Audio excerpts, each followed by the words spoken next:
कल हमने यहाँ तक पढ़ा था हर्बर्ट का पंचपदीय उपागम। इससे यहाँ तक कल हमने सारे ये कर लिया था। जो कौन सा टॉपिक था और कौन सी यूनिट थी?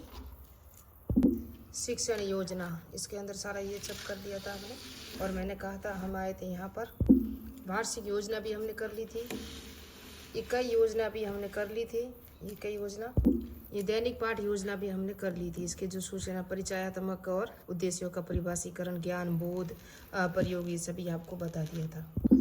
आज हमारी ये हर्बर्ट का पंचपदीय उपागम, ये पंचपदीय जो प्रणाली है ना वो क्या है, इसमें से ही सभी देखेंगे हम।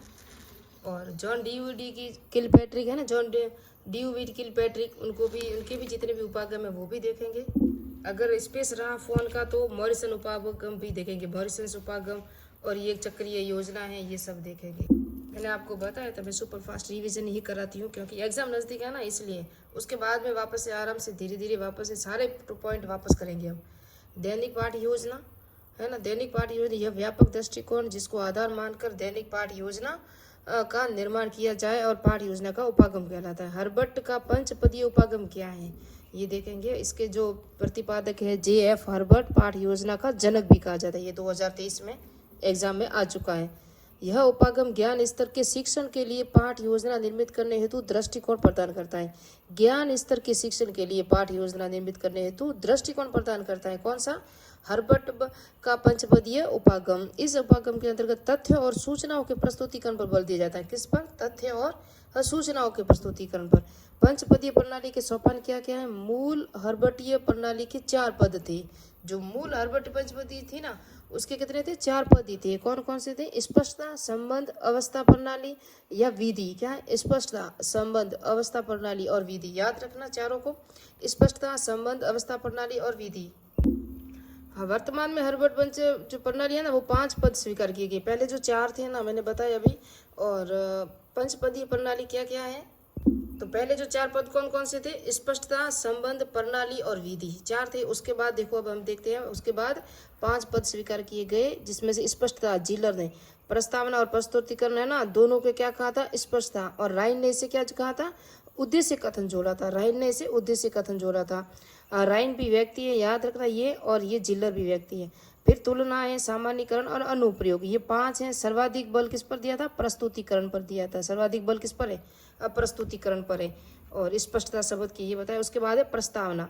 प्रस्तावना पूर्व ज्ञान को आधार मानकर बालक के प्रकरण की ओर उन्मुख करना। प्रस्तावना यानी कि पूर्व ज्ञान के साथ जोड़ना। जो कल हमने पढ़ाया था हुमायूं, तो आज हम बाबर पढ़ेंगे। तो बाबर का जो कनेक्ट है वो हुमायूं से किया था।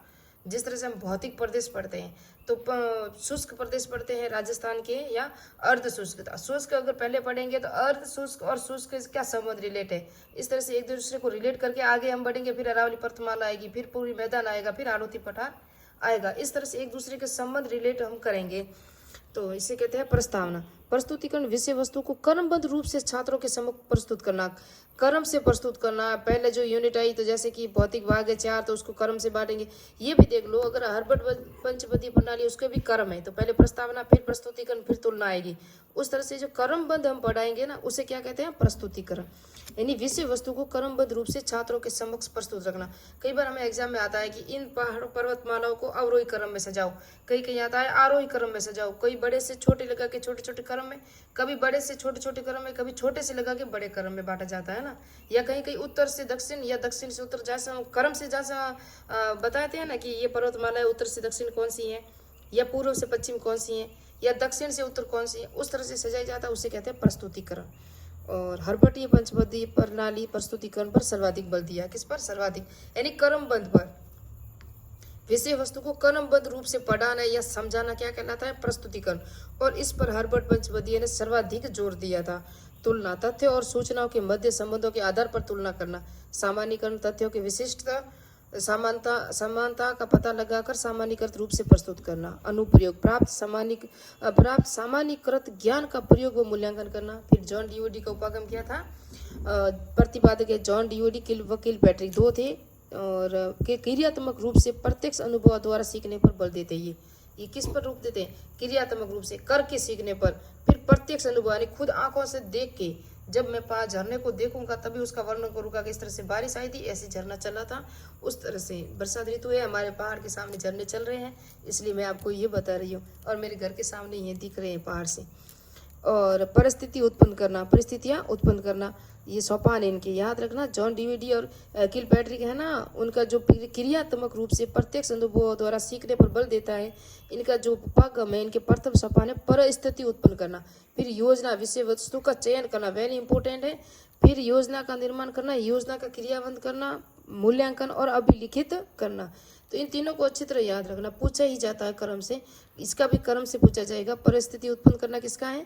किलपैट्रिक और जॉन डीवीडी को उपागम है। योजना का यानी कि विषय वस्तु का चयन करना, फिर पहले हम परिस्थिति बनाएंगे, फिर विषय वस्तु को चयन करेंगे, फिर योजना बनाएंगे, फिर योजना का क्रियान्वयन करेंगे, फिर मूल्यांकन करेंगे, फिर अभिलिखित करेंगे। याद रखना, वेरी इंपॉर्टेंट है। ये जो दो बताया ना मैंने, हरबट बची है पंचपदी, इसके 5 पद और प्रस्तुतिकरण, वेरी इंपॉर्टेंट। और अभी जो बताया किलपैट्रिक जो है ना, जॉन डीवीडी की जो 5 पद है, जो भी ये सोपान है, ये परिस्थिति उत्पन्न करना है ना, फिर योजना का चयन करना, फिर क्रियान्वयन करना, ये सब है।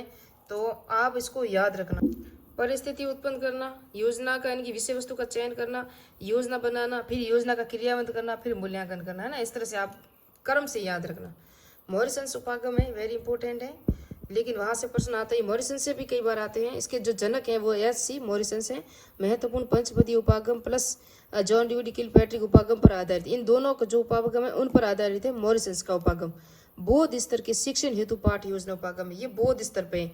जहाँ हमने देखा था पहला जो था वो हर्बर्ट बता, वो सूचनाओं और तथ्यों पर आधारित था, तो ये किस पर है? बौद्ध स्तर के शिक्षण पर आधारित है। सर्वाधिक बल तथ्य और सूचनाओं के प्रति उचित समझ विकसित करने पर बल दिया गया। यहाँ तथ्य और सूचनाएं सभी हैं, लेकिन उसको समझने पर ज्यादा विकसित बल दिया गया, सर्वाधिक बल दिया गया है, और ये बौद्ध स्तर पर है।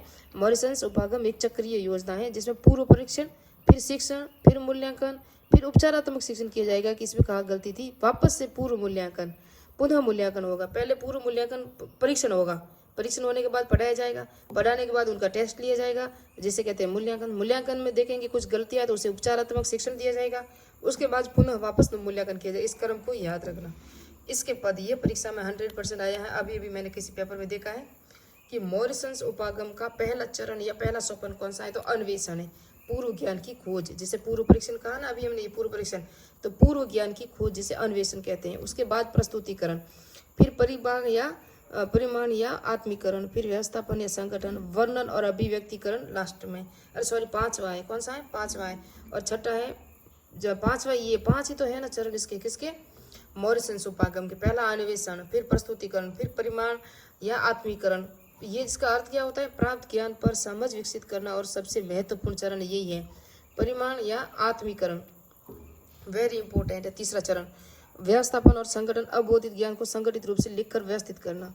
वर्णन या अभिव्यक्तिकरण, छात्र मौखिक रूप से अबोधित ज्ञान संचय करके शब्दों में अभिव्यक्त करते हैं, जो अपने आप पहले सीखेंगे स्वयं के शब्दों में, अपने आप शब्दों में। पहले तो वो मौखिक से सीखेंगे, फिर अपने शब्दों में उसका उल्लेख करेंगे या अभिव्यक्त करेंगे किसी टीचर के सामने, उसे कहते हैं वर्णन या अभिव्यक्तिकरण।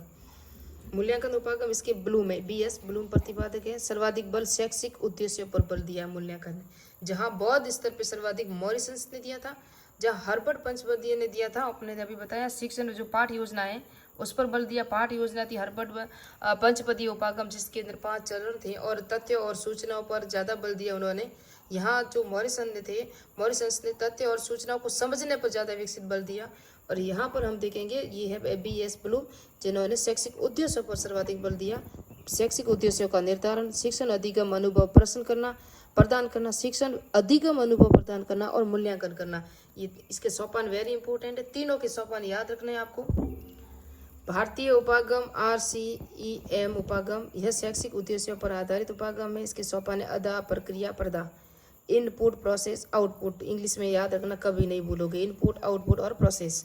ये किसके हैं? भारतीय उपागम RCEM के उपागम में शैक्षिक उद्देश्यों पर आधारित है, जिस तरह ब्लूम का भी शैक्षिक उद्देश्यों पर आधारित है। अब है रचनावादी उपागम। रचनावादी इस बात पर बल देता है कि बालक ज्ञान का निर्माण स्वयं करता है, ये रचनावादी कहते हैं। बाह्य रूप से उसे बलपूर्वक कुछ भी नहीं सिखाया जा सकता। आप दबाव देके बच्चे को कुछ नहीं सिखा सकते। बालक नवीन ज्ञान का निर्माण पूर्व में ही उसके मस्तिष्क में अर्जित तथ्यों, सूचनाओं जिन्हें स्कीमा कहा जाता है। उसके मस्तिष्क में जितनी भी तथ्य या सूचनाएं आती है ना, उसे स्कीमा कहा गया है। इसके आधार पर करता है। नवीनतम ज्ञान का अर्जन स्कीमा में परिवर्तन होता है। ज्ञान के निर्माण हेतु बालक के रचनावादी वातावरण उपलब्ध करवाया जाता है। रचनावादी वातावरण में ज्ञान के निर्माण हेतु निम्न गतिविधियां करवाना आवश्यक है। प्रयोगात्मक कार्य, शोध कार्य, क्षेत्र भ्रमण, फिल्म, ये सभी रचनात्मक उपागम में आते हैं। इस गतिविधियों के माध्यम से बालक अवलोकन, प्रत्यक्ष अनुभव, दृश्य, श्रव्य उपकरणों के माध्यम से नवीन ज्ञान का निर्माण करता है। शिक्षक की भूमिका। शिक्षक केवल सुविधा प्रदाता की भूमिका में कार्य करेगा। रचनावादी उपागम में जिन गतिविधियों व कार्यों को प्रोत्साहित करेगा, शिक्षक उन गतिविधियों व कार्यों को प्रोत्साहित करेगा जो कि बालक के ज्ञान के निर्माण हेतु सहायक हैं, निर्माण में सहायक होती है, उसका ही वो क्या करेगा, निर्माण करेगा टीचर। रचनावादी उपागम के आंकलन में केवल चार्ट का प्रयोग किया जाता है। किसका किया जाता है? KWL यानी कि चार्ट का प्रयोग किया जाता है। व्हाट्स वी नाउ, हम क्या जानते हैं, हम क्या जानना चाहते हैं, हम क्या सीख चुके हैं, हम कैसे कैसे जान सकते हैं। और उपागम के सोपान कौन कौन से हैं? अभी थोड़ा सा ही पेज रहा है, फिर ये यूनिट पूरी हो जाएगी। रोजर बाइली ने जैव विज्ञान पाठ योजना की एक मॉडल प्रस्तुत किया जिसमें 5ES मॉडल कहा जाता है। क्या? 5ES मॉडल कहा जाता है। 5ES मॉडल को रचनावादी शिक्षण उपागम के लिए सर्वसम्मत रूप से स्वीकार किया गया। 5ES मॉडल क्या क्या है उसको याद करते हैं हम। एक्सप्लोर यानी कि उजागर करना, एक्सप्लेन यानी व्याख्या करना, एलबेट यानी कि विस्तृत प्रदान करना, विस्तृतता या व्याख्याता, विस्तृतता प्रदान करना, और इवेल्यूशन यानी मूल्यांकन करना। इवेल्यूशन यानी कि मूल्यांकन करना। ये 5 जो 5ES है मॉडल दिए थे, 5ES मॉडल ये किसने दिए थे? रोजर बाइली ने दिए थे, जैव विज्ञान पाठ योजना हेतु दिए थे। और उसके बाद है संलग्न करना, सामूहिक गतिविधियों के माध्यम से बालक को अध्ययन प्रकरण में शामिल करना। उसके बाद है उजागर करना। इस चरण के दौरान यह पता लगाया जाता है कि बालक क्या जानते हैं तथा वह क्या सोचता है, उसे कितना पता है। जैसे पहाड़ा वगैरह पहले पूछते हैं ना हम। व्याख्या करना, विषय वस्तु को अलग अलग घटकों की समझने योग्य रूप में प्रस्तुत करना, यह है व्याख्या करना। अब लास्ट इतना ही पेज रहा है। विस्तृत प्रदान करना, विस्तृतता यानी कि प्राप्त ज्ञान के दायरे को बढ़ाना। विस्तृत हेतु विषय वस्तु को गहन रूप से अध्ययन किया जाता है। मूल्यांकन से विभिन्न कार्यों व गतिविधियों के माध्यम से प्राप्त ज्ञान को जांचता, जैसे पोस्टर बनवाना, निबंध लिखवाना, चार्ट बनवाना, ये बच्चे के मूल्यांकन करते हैं। जब हम क्लास में पढ़ाते हैं तो एक टीचर होता है ना, उस क्लास में वो बच्चे को बुला के लाता है, आप बोर्ड पे आके ये लिखो या ये पोस्टर बनाओ या चित्र लिखो या कुछ परिभाषा एक लाइन भी लिख लो, तो ये क्या होता है? मूल्यांकन होता है। नोट्स क्या है? रचनावादी उपागम को शिक्षण हेतु जीन पियाजे द्वारा प्रस्तुत किया गया, लेकिन इसे विस्तृतता के साथ वैज्ञानिक रूप से जेरोम ब्रूनर ने आगे बढ़ाया था। रचनावादी उपागम को जीन पियाजे ने प्रस्तुत किया था शिक्षण हेतु, लेकिन इसे विस्तृतता के साथ वैज्ञानिक रूप से जेरोम ब्रून ने आगे बढ़ाया। NCF 2005 रचनावादी शिक्षण उपागम पर आधारित है। ये जो NCF 2005 है ना, अमेरिकन उपागम मेगर मेलिल उपागम किसने दिया था? मेगर मेली मिलर उपागम। मेगर ने अपने उपागम में संज्ञानात्मक और भावात्मक पक्ष के उद्देश्यों को लिखित रूप से प्रस्तुत किया।